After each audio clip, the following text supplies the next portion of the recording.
Lu tahu nggak apa yang jadi penyesalan terbesar orang-orang sebelum mereka meninggal? Gua pernah baca dan mikirin ini dalam-dalam. Ternyata yang paling nyesek buat mereka bukan soal duit atau materi, tapi lebih ke satu hal. Mereka nggak hidup sesuai sama keinginan mereka sendiri. Coba bayangin deh, hidup cuma sekali, tapi lu abisin waktu lu buat menuhin ekspektasi orang lain. Sedih banget kan? Kan ini yang bikin gua mikir, kemiskinan yang sebenarnya itu bukan cuman soal dompet kosong. Kemiskinan yang paling parah itu ketika lu mati tanpa punya cerita yang bisa dibanggain. Lu pasti punya temen yang beda-beda kan? Ada yang hidupnya penuh warna, pengalamannya banyak, ceritanya seru abis. Tapi ada juga yang ya gitu-gitu aja, monoton, gak ada yang spesial. Tahu bedanya di mana? Yang sukses itu mereka berani ngadepin monster-monster dalam hidup mereka. Mereka berani ambil risiko, berani jatuh, berani bangkit lagi. Gua suka nganggep hidup ini kayak game. Dan tahu nggak?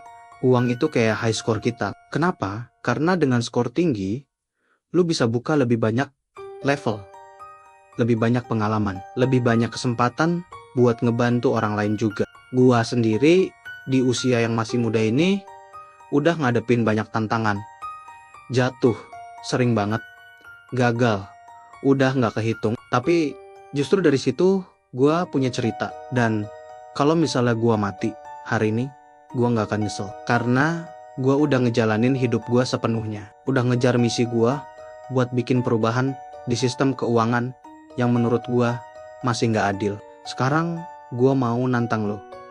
Coba deh, lo refleksi sebentar. Sampai detik ini, apa aja sih yang udah lu capai? Apa cerita yang bisa lu banggain? Kalau lu ngerasa masih kurang, ini waktu yang tepat buat mulai nulis cerita lu sendiri. Karena mereka yang cuma duduk diam, yang gak berani ambil langkah, bakal jadi bagian dari mayoritas yang cuma jadi penonton dalam hidup mereka sendiri.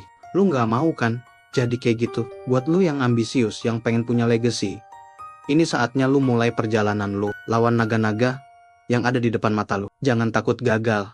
Jangan takut luka, karena dari situ lu bakal bikin cerita yang worth it buat diceritain ke anak cucu lu nanti. Ingat, hidup itu terlalu singkat buat jadi penonton doang. Mulai dari sekarang, tulis cerita lu sendiri. Kalau video ini membantu lu buat lebih berani ngejar mimpi, jangan lupa like dan subscribe ya. Share juga ke teman-teman lu yang butuh dorongan buat mulai nulis cerita mereka sendiri. Sampai ketemu di video selanjutnya.